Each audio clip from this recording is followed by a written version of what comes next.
Hello, South Dolphins. We're reading Charlotte's Web by E.B. White. We're on chapter 14, Dr. Dorian. The next day was Saturday. Fern stood at the kitchen sink drying the breakfast dishes as her mother washed them. Mrs. Arabella worked silently. She hoped Fern would go out and play with other children instead of heading for the Zuckerman's barn to sit and watch animals. Charlotte is the best storyteller I've ever heard, said Fern, poking her dish towel into a cereal bowl. Fern, her mother said sternly, you must not invent things. You know spiders don't tell stories. Spiders can't talk. Charlotte can, replied Fern. She doesn't talk very loud, but she talks. What kind of story did she tell? Asked Mrs. Arabella. Well, began Fern, she told us about a cousin of hers who caught a fish in her web. Don't you think that's fascinating? Fern, dear, how would a fish get in a spider's web? Asked Mrs. Arabella. You know it couldn't happen. You're making this up. Oh, it happened all right, replied Fern. Charlotte never fibs. This cousin of hers built a web across the stream. One day she was hanging around on the web, and a tiny fish leapt into the air and got tangled in the web. The fish was caught by one fin. Mother, its tail was wildly thrashing and shining in the sun. Can't you just see the web sagging dangerously under the weight of the fish? Charlotte's cousin kept slipping in, dodging out, and she was beaten mercilessly over the head by the wildly thrashing fish, dancing in, dancing out, throwing. Fern, snapped her mother. Stop it. Stop inventing these wild tales.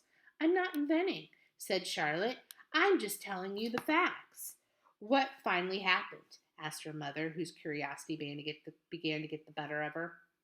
Charlotte's cousin won. She wrapped the fish up, then she ate 'em when she got good and ready. Spiders have to eat the same as the rest of us. Yes, I suppose they do, said Mrs. Arabella vaguely. Charlotte has another cousin who is a balloonist. She stands on her head, lets out a lot of line, and is carried aloft on the wind. Mother, wouldn't you simply love to do that?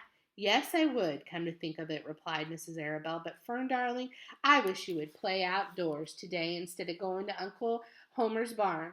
Find some of your playmates and do something nice outdoors. You're spending too much time in that barn. It isn't good for you to be alone so much. Alone, said Fern. Alone? My best friends are in the barn cellar. It is a very sociable place, not at all lonely. Fern disappeared after a while, walking down the road toward Zuckerman's.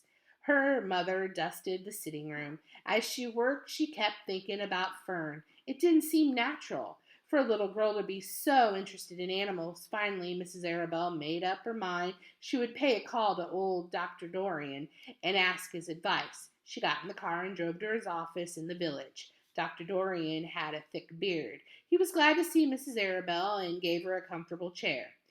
It's about Fern, she explained.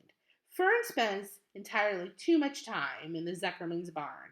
It doesn't seem normal. She sits on the milk stool in the corner of the barn cellar, near the pig pen, and watches animals hour after hour. She just sits and listens. Dr. Dorian leaned back and closed his eyes. How enchanting, he said. It must be real nice and quiet down there.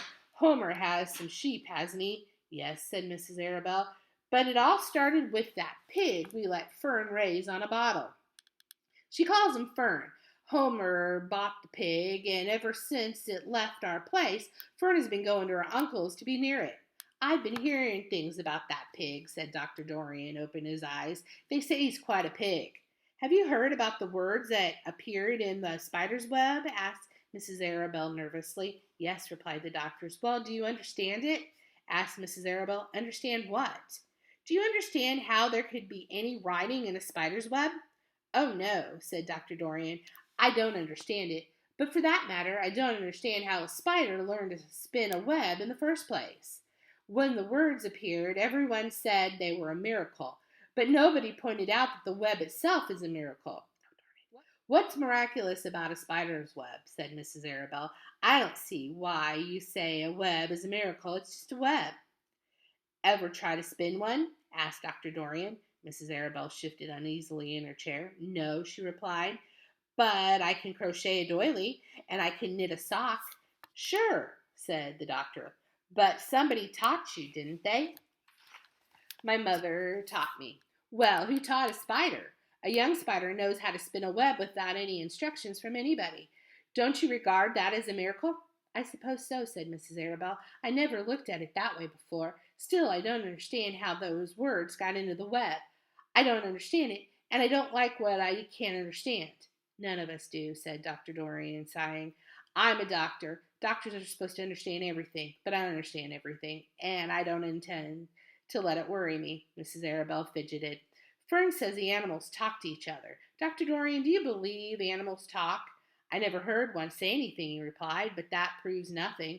It is quite possible that an animal has spoken civilly to me and that I didn't catch the remark because I wasn't paying attention. Children pay better attention than grown-ups. If Fern says that the animals in Zuckerman's barn talk, I'm quite ready to believe her. Perhaps if people talk less, animals would talk more. People are incessant talkers. I can give you my word on that. Well, I feel better about Fern, said Mrs. Arabella. You don't think I need worry about her? Does she look well? Asked the doctor. Oh, yes. Appetite good? Oh, yes, she's always hungry. Sleep well at night? Oh, yes. Then don't worry, said the doctor. Do you think she'll ever start thinking about something besides pigs and sheep and geese and spiders? How old is Fern? She's 8. Well, said Dr. Dorian. Well, said Dr. Dorian, I think she will always love animals. But I doubt that she spends her entire life in Homer Zuckerman's barn cellar. How about boys? Does she know any boys? She knows Henry Fussy, said Mrs. Arabella brightly. Dr. Dorian closed his eyes again and went into deep thought. Henry Fussy, he mumbled. Remarkable. Well, I don't think you have anything to worry about. Let Fern associate with her friends in the barn if she wants to. I would say offhand that spiders and pigs are fully as interesting as Henry Fussy. Yet I predict that the day will come when even Henry will drop some chance remark that catches Fern's attention. It's amazing how children change from year to year. How's Avery? He asked, opening his eyes wide. Oh, Avery, chuckled Mrs. Arabella. Avery is always fine. Of course, he gets into poison ivy and gets stung by wasps and bees and brings frogs and snakes home and breaks everything he lays his hands on. He's fine. Good, said the doctor. Mrs. Arabella said goodbye and thanked Dr. Dorian very much for his advice, and she felt greatly relieved. And that concludes chapter 14. Bye.